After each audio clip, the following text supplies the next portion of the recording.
آپ کا ایک لمبا تجربہ ہے، بڑا وسیع تجربہ ہے صحافت کے حوالے سے۔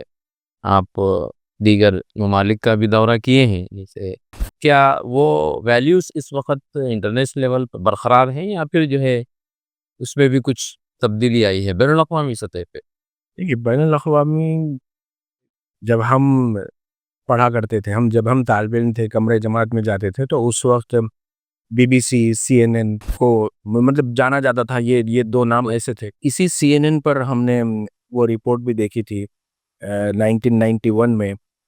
پیٹر آرنیٹ اس کے اکیلے اکلوتے نمائندے تھے جن کو صدام حسین نے بغداد میں ٹھہرنے کی اجازت دی تھی۔ اور پھر ایک دن خبروں میں بتایا گیا کہ امریکہ نے بغداد میں ایک کیمیکل ہتھیار بنانے والے فیکٹری پر حملہ کیا۔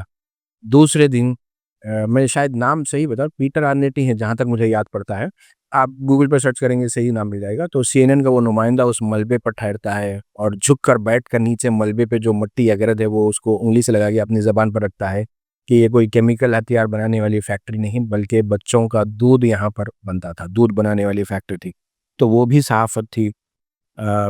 جیسے بی بی سی میں ایک مرتبہ یہ ہوا تھا کہ بی بی سی نے چرار شریف جو سری نگر میں ہے اس کے حوالے سے رپورٹنگ کرتے ہوئے انہوں نے رشین ٹینکر جو ہے، رشیا کے جو فوجی ٹینکرز ہیں وہ گروزنی میں داخل ہو رہے تھے، تو اس کا فوٹیج بتایا، تو اس پر انہوں نے معافی بھی چاہی تھی کہ مطلب بڑے ادارے غلطی بھی کرتے تھے اور اس کی معافی بھی چاہتے تھے۔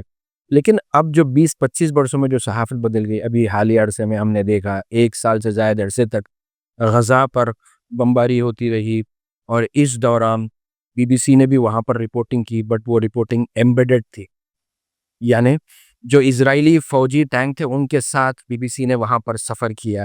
اور غیر جانبدارانہ انداز میں اگر دیکھا جائے تو اب ہم الجزیرہ کو دیکھتے ہیں، اس کی مثال ہمارے سامنے ہے کہ غزہ کے ایشو کو جس طریقے سے انہوں نے گراؤنڈ پر رہ کر کور کیا، تو بی بی سی بھی پیچھے رہ گیا میرے حساب۔ ایک طالب علم کے ناطے یہ مطلب میری اپنی رائے، میرا اپنا مشاہدہ ہے، سی این این بھی اب اس کا مقابلہ نہیں کر سکتا۔